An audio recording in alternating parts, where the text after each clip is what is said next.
প্রিয় শিক্ষার্থী বন্ধুরা, আসসালামু আলাইকুম। সবাই কেমন আছো? নিশ্চয়ই ভালো না, কারণ করোনার এই মহামারী দুর্যোগের সময় তোমাদের যেমন বাড়িতে বসে থেকে আর সময় কাটাতে ভালো লাগছে না, ঠিক আমরা যারা তোমাদের শিক্ষক রয়েছি আমাদেরও বাড়িতে বসে আর এই অলস সময় কাটাতে ভালো লাগছে না। তো প্রিয় শিক্ষার্থী বন্ধুরা, করোনার এই সময় আমাদের একটি বিষয় খেয়াল রাখতে হবে, তা হলো আমরা যখন বাইরে কোথাও বেড়াতে অথবা ঘুরতে যাব তখন যেন অবশ্যই মুখে মাস্ক ব্যবহার করি এবং বাইরে থেকে এসে অবশ্যই 20 সেকেন্ড ধরে হ্যান্ড স্যানিটাইজার অথবা সাবান দিয়ে হাত ধুয়ে ফেলতে হবে। প্রিয় শিক্ষার্থী বন্ধুরা, আমি মাসুদ রানা, সহকারী শিক্ষক, সাহস নোয়াখালী মাধ্যমিক বিদ্যালয় অনলাইন ক্লাসে তোমাদের স্বাগত জানাচ্ছি। প্রিয় শিক্ষার্থী বন্ধুরা, আমি গত ক্লাসে জাবেদা সম্পর্কে তোমাদের ভালো বিস্তারিত ধারণা দেওয়ার চেষ্টা করছিলাম। আজকে আমি তোমাদের খতিয়ান সম্পর্কে একটু ধারণা দেওয়ার চেষ্টা করব। তোমরা কি বলতে পারবে খতিয়ান কি? হ্যাঁ, অনেকেই পারবে। তো চলো আজ আমরা খতিয়ান সম্পর্কে জেনে নিই।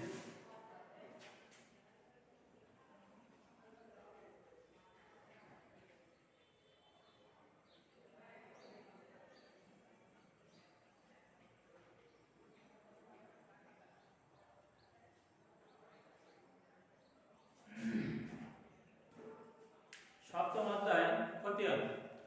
খতিয়ান বা লেজার শব্দটি ইংরেজি লেজ শব্দ থেকে উৎপন্ন হয়েছে। লেজ শব্দের আবিধানিক অর্থ হলো তাক বা সেলফ। একটি তাক বা সেলফে যেমন গৃহস্থলীর সকল জিনিসপত্র সুসংবদ্ধভাবে বা সারিবদ্ধভাবে সাজিয়ে রাখা হয়, তেমনি লেজার বা খতিয়ানে ব্যবসার যাবতীয় লেনদেন সমূহ সুসংবদ্ধভাবে সাজিয়ে রাখা হয়। এই খতিয়ান বা লেজার দুইভাবে করা হয়ে থাকে। দেখে নাও একটু।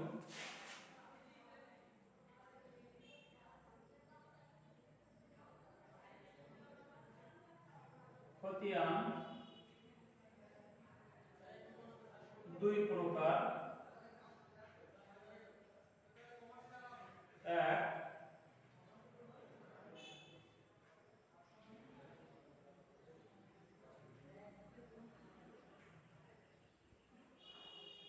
চিসাক পদ্ধতি এবং দুই হচ্ছে চলমান জেচ্ছক পদ্ধতি।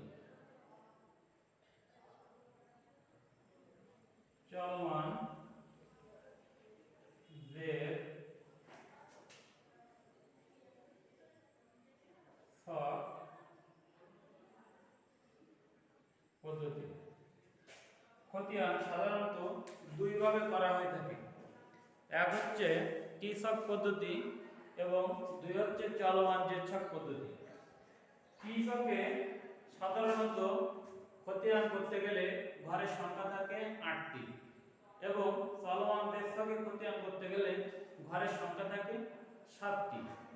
এই টি-ছক পদ্ধতিকে বলা হয় সনাতন পদ্ধতি। খতিয়ানের সনাতন পদ্ধতি। সনাতন পদ্ধতি এবং চলমান জেচ্ছক হলো খতিয়ানের আধুনিক পদ্ধতি।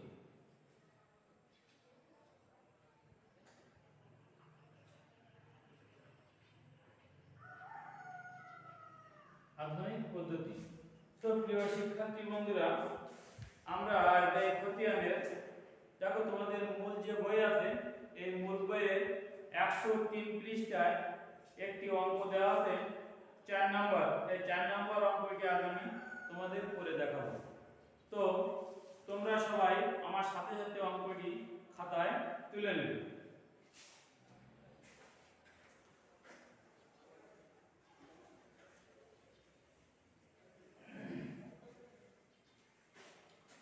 প্রিয় শিক্ষার্থী বন্ধুরা, দেখো 4 নম্বর অঙ্কে দেওয়া আছে জনাব বড়ুয়া একজন ব্যবসায়ী। সাভারের আশুলিয়ায় বড়ুয়া নার্সারি নামে তার একটি নার্সারি আছে। সেখানে তিনি নানা ধরনের ফুল, ফল ও ঔষধি গাছের চারা উৎপাদন করেন। 2017 সালের জুলাই মাসে তার ব্যবসায় নিম্নোক্ত লেনদেনগুলো সম্পাদিত হয়। জুলাই 5 তারিখে আছে দেখো, রহিম অ্যান্ড সন্সের নিকট থেকে গাছ ও বীজ ক্রয় 25,000 টাকা।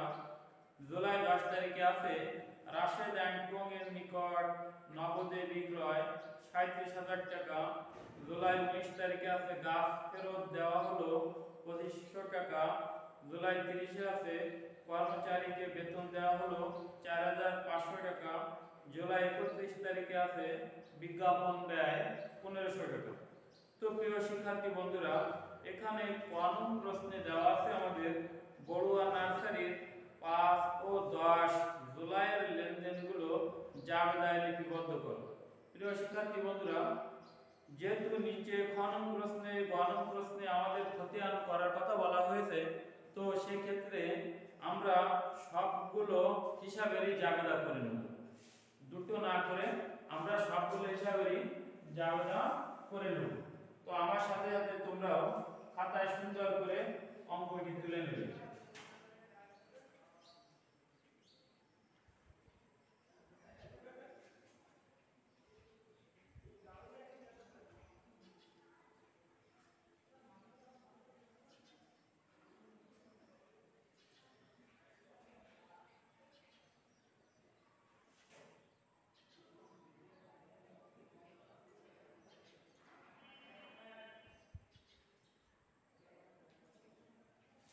স্কেল দিয়ে সুন্দর করে ছক কাটবে। তোমাদের নিশ্চয় মনে আছে দাগদাস বই করতে গেলে আমাদের ঘর কাটতে হবে 5টি। হবে তারিখ, বিবরণ, খতিয়ান পৃষ্ঠা, ডেবিট টাকা এবং ক্রেডিট টাকা। তারিখ, বিবরণ বা হিসাবের নাম, পৃষ্ঠা বা খতিয়ান পৃষ্ঠা, ডেবিট টাকা এবং ক্রেডিট টাকা।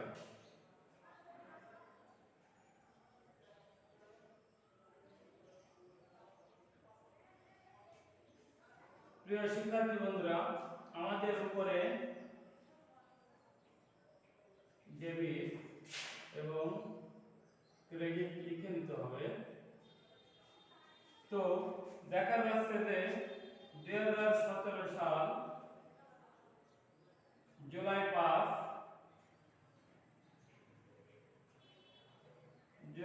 5 তারিখে আমাদের লেনদেন রয়েছে রহিম অ্যান্ড সন্সের নিকট হতে গাছ ও বীজ ক্রয়। প্রিয় শিক্ষার্থী বন্ধুরা, এ জায়গায় নাম আছে কিন্তু নগদ উল্লেখ নাই, তাহলে এটি ধরে নিতে হবে যে বাকিতে ক্রয় হয়েছে। তো সেক্ষেত্রে আমরা লিখতে পারি ক্রয় হিসাব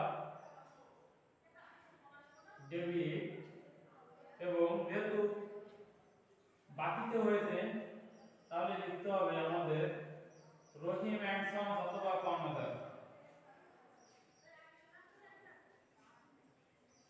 রহিম অ্যান্ড সন্স হিসাব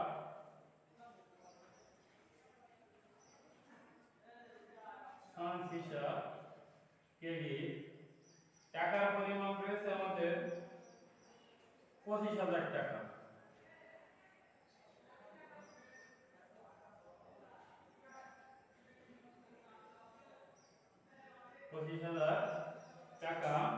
তোমরা নিচে কারণটা লিখে নেবে যে রহিম অ্যান্ড সন্সের নিকট হতে গাছ ও বীজ ক্রয়। তাহলে আমরা যেহেতু এটি বাকিতে হয়েছে, বাকিতে ক্রয় করা হলে ক্রয় হিসাব ডেবিট এবং রহিম অ্যান্ড সন্স হিসাব ক্রেডিট হবে। তোমরা এই রহিম অ্যান্ড সন্স কে পাওনাদার হিসাব হিসেবে লিখতে হবে। রহিম অ্যান্ড সন্স মানে হচ্ছে পাওনাদার। তারপরে দেখো জুলাই 10 তারিখে আছে আমাদের রাশেদ অ্যান্ড কোং এর নিকট নগদে বিক্রয়। যেহেতু নগদে বিক্রি করছি তাই লিখতে পারি নগদান হিসাব ডেবিট, বিক্রয় হিসাব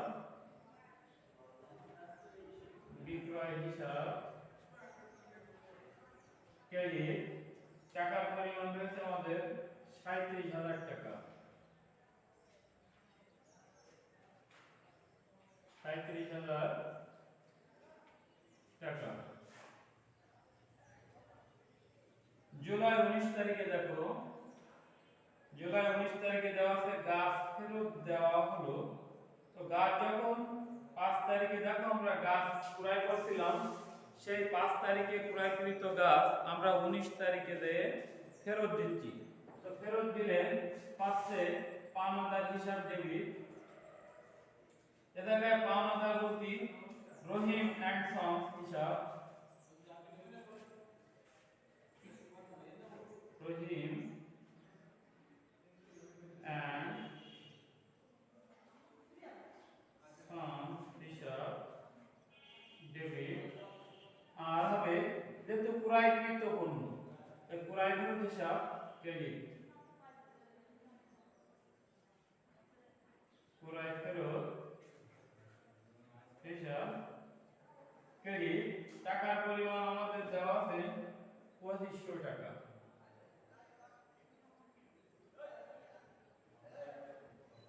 2500 টাকা। জুলাই 30 তারিখে আছে কর্মচারীকে বেতন দেওয়া হলো। লিখতে পারি বেতন হিসাব ডেবিট। আর বেতন দিলে চলে যাচ্ছে কি নগদ টাকা, নগদান হিসাব ক্রেডিট। নগদ টাকাকে আমরা সবসময় নগদান হিসাব দ্বারা লিপিবদ্ধ করব। টাকা আছে আমাদের 4,500 টাকা। তারপর আছে জুলাই 31 তারিখে, জুলাই 31 তারিখে দেওয়া আছে বিজ্ঞাপন ব্যয়। তো আমরা এটা লিখতে পারি বিজ্ঞাপন হিসাব ডেবিট, বিজ্ঞাপন হিসাব ডেবিট এবং নগদান হিসাব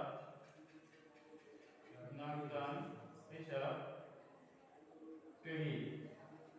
টাকার পরিমাণ রয়েছে আমাদের 1500 টাকা। 1500 টাকা। এবার আমরা যোগ নামাবো। দেখো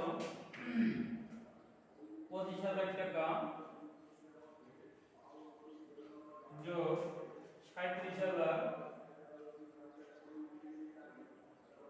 যোগ 2500 যোগ 4500 যোগ 1500 17,500 টাকা। 17,500। এভাবে দুই দাগ দিয়ে আমাদের হিসাব ক্লোজ করতে হবে। তো দেখো প্রিয় শিক্ষার্থী বন্ধুরা, জুলাই 5 তারিখে আমাদের ছিল রহিম অ্যান্ড সন্সের নিকট থেকে গাছ ও বীজ ক্রয়। তাই আমরা পণ্যের নামে কোন হিসাব লিখবো না, লিখবো সবসময় ক্রয় হিসাব। পণ্য, চেক এবং মাল, এই তিনটের নামে কোনো হিসাব আমাদের হবে না। এই তিনটের বিপরীতে আমাদের লিখতে হবে কি ক্রয় হিসাব। তো আমি লিখছি ক্রয় হিসাব ডেবিট 25,000 টাকা এবং রহিম অ্যান্ড সন্স হিসাব ক্রেডিট 25,000 টাকা।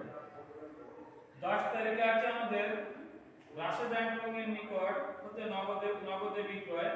তাই লিখছি নগদান হিসাব ডেবিট, বিক্রয় হিসাব ক্রেডিট। 19 তারিখে রহিম অ্যান্ড সন্স হিসাব ডেবিট, ক্রয় ফেরত হিসাব ক্রেডিট। 30 তারিখে বেতন হিসাব ডেবিট, নগদান হিসাব ক্রেডিট। জুলাই 31 তারিখে বিজ্ঞাপন হিসাব ডেবিট, নগদান হিসাব ক্রেডিট। প্রিয় শিক্ষার্থী বন্ধুরা, এর ভিত্তিতে দেখো কিভাবে খতিয়ান করতে হয়। তো আজ আমি তোমাদের টি ছকে খতিয়ান করা শেখাবো।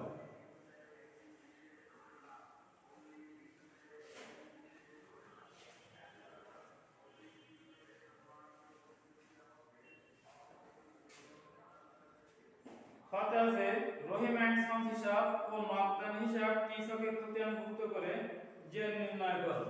তো 4 এর খ দেখো রহিম অ্যান্ড সন্স হিসাব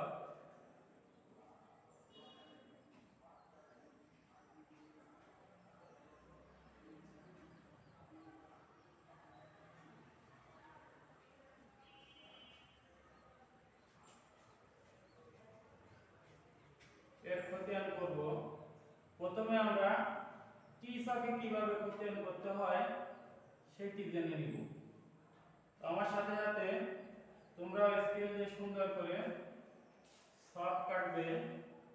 প্রথমে হবে তারিখ, বিবরণ, জাবেদা পৃষ্ঠা, টাকা, তারিখ, বিবরণ,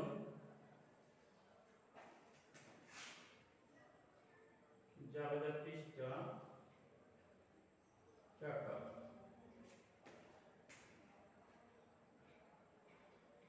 তারিখ, বিবরণ, যা পৃষ্ঠা সংক্ষেপে লিখো মানে জাবেদা পৃষ্ঠা, টাকা, তারিখ, বিবরণ, যা পৃষ্ঠা, টাকা। প্রিয় শিক্ষার্থী বন্ধুরা, টি ছকে খতিয়ান করতে গেলে অবশ্যই উপরে ডেবিট ক্রেডিট লিখতে হবে। তো লেখো ডেবিট ক্রেডিট।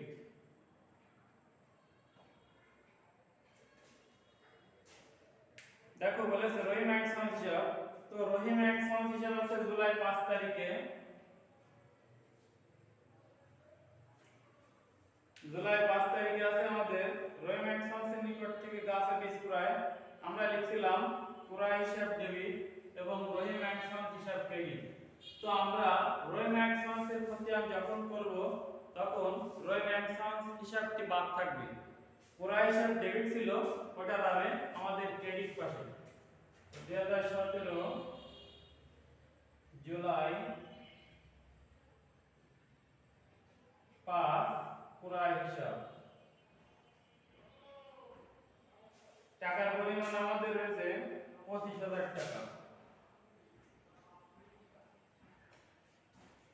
পরে দেখো জুলাই 19 তারিখে আছে গাছ ফেরত দেওয়া হলো। তো গাছ যখন ফেরত দিচ্ছি তখন গাছ পাচ্ছে রহিম অ্যান্ড সন্স হিসাব। তাই আমরা লিখছিলাম রহিম অ্যান্ড সন্স হিসাব ডেবিট এবং কুড়াই ফেরত হিসাব ক্রেডিট। যেহেতু রহিম অ্যান্ড সন্সের খতিয়ান করতেছি, সুতরাং রহিম অ্যান্ড সন্স হিসাব আমাদের বাদ থাকবে।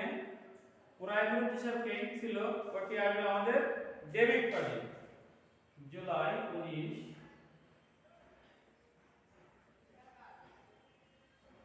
কুড়াই ফেরত হিসাব।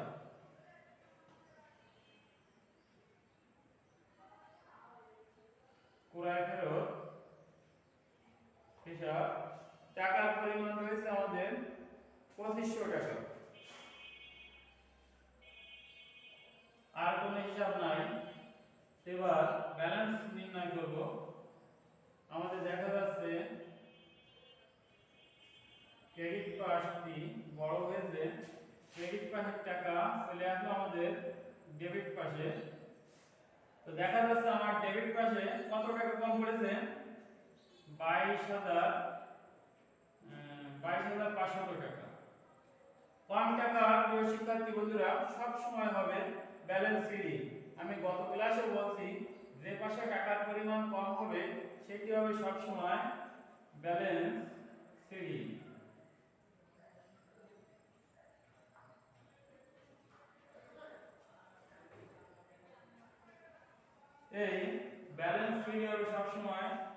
যে মাসে অঙ্ক শুরু করছিলাম সেই মাসের শেষ তারিখে। এই তারপরে যে মাসে অঙ্ক শুরু করছিলাম তার পরবর্তী মাসের 1 তারিখে এসে হবে আমাদের ব্যালেন্স কি, ব্যালেন্স বৃদ্ধি।